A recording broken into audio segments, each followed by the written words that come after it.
Australia and New Zealand, we're not just allies, we're not just partners, we're family.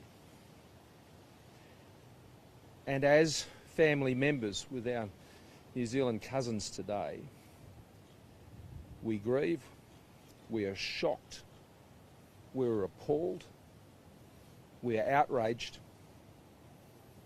and we stand here and condemn absolutely the attack that occurred today by an extremist, right-wing, violent terrorist that has taken the lives, stolen the lives, in a vicious, murderous attack that has claimed so many New Zealanders.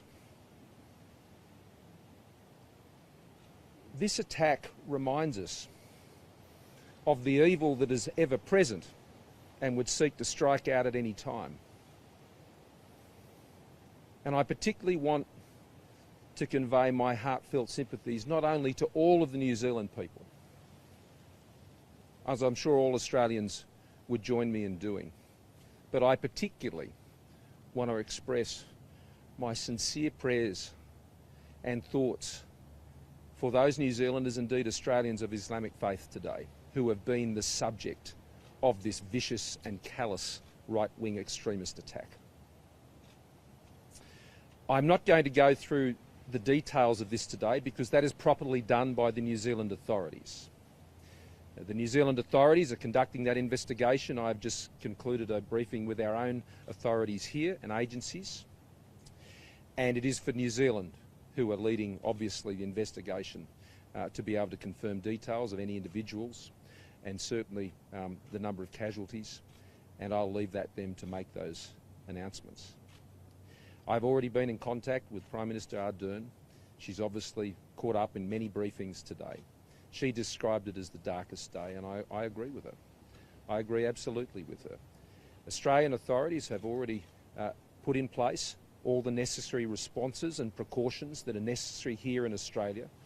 Our agencies are working closely with New Zealand authorities and have prepared other capacities to be stood up to support New Zealand as and when requested.